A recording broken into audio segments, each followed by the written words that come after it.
গতদিন বলেছি, দিনের মতো মনে আছে, ঝকঝকে হয়ে। বাপ কাকে বলে আপনাকে আমি বুঝাতে পারিনি। 1 মিনিট। সম্মানিত দিনী ভাই বোন, আয়েশা রাদিয়াল্লাহু তাআলা আনহা বলেন, আমরা এক সফরে ছিলাম, হঠাৎ আমার গলার হার হারিয়ে গেল, খুঁজে পায় না। কোথায় হার খুঁজে পায় না। মানুষজন আটকা পড়ে গেল, পানি নেই, অজুও করতে পারে না, সালাত আদায় করতে পারে না।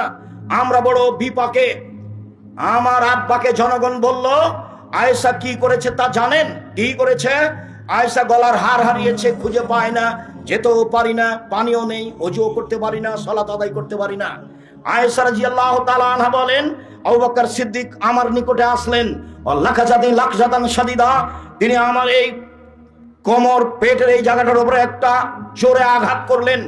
এত জোরে আঘাত করলেন, আমার আব্বা আমার স্বামী ওই সময়ে আমার উরু রানের উপরে মাথা দিয়ে ঘুমিয়েছিলেন। যদি আমার স্বামী আমার উরু রানের উপরে মাথা দিয়ে না ঘুমাতেন, তাহলে আমি মায়ের কারণে দূরে সরে যেতাম। এত জোরে মারলেন।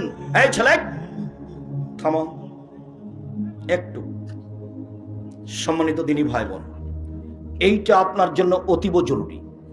আপনি আর আমি ছেলে মেয়ে লালন পালন করতে ভুল বুঝেছি। আমি আর আপনি ছেলে মেয়ে লালন পালন করতে ভুল বুঝেছি। আমি আর আপনি যেটা বুঝেছি, তাতে আমাদের ইহকাল পরকাল নেই। এইটা আপনাকে বুঝাতে চাচ্ছি। তো মেয়ের উরু রানের উপরে জামাই যদি মাথা দিয়ে ঘুমিয়ে থাকে, তো আমাদের দেশের লোকেরা কি ওখানে যাবে? চোখে পড়লেই তো এইভাবে ঘুরে যাবে। তো দেখেন আরবিদের গতি। এইভাবে জামাই ঘুমিয়ে আছে, উনি গিয়ে মেয়ের কোমরের উপরে মেরে দিলেন। মারলেন পৃথিবীর সবচেয়ে বড় মানুষ, মারলেন পৃথিবীর সবচেয়ে বড় মহিলাকে, মারলেন সবচেয়ে বড় মানুষের সামনে, মারলেন হাত দিয়ে, মারলেন বিবাহদারী মেয়েকে, মারলেন পূর্ণ যুবতী মেয়েকে, মারলেন খোলা মাঠে, মারলেন দিন দুপুরে, মারলেন প্রায় 1400 মানুষের সামনে। সবচেয়ে বড় মানুষে মারলেন, সবচেয়ে বড় মহিলাকে মারলেন, সবচেয়ে বড় মানুষের সামনে মারলেন, পূর্ণ যুবতী মেয়েকে মারলেন, বিবাহদারী মেয়েকে মারলেন। এত বড় বাপে এত বড় বেটিকে এইভাবে মেরে দিলেন।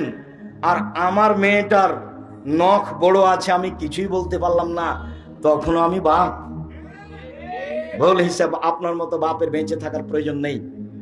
আপনার ছেলে মেয়ে এতিম হয়ে গেলে জামিয়া সালাফে দেখবে ইনশাআল্লাহ 500 এতিম অসহায় ছেলে মেয়ে আছে।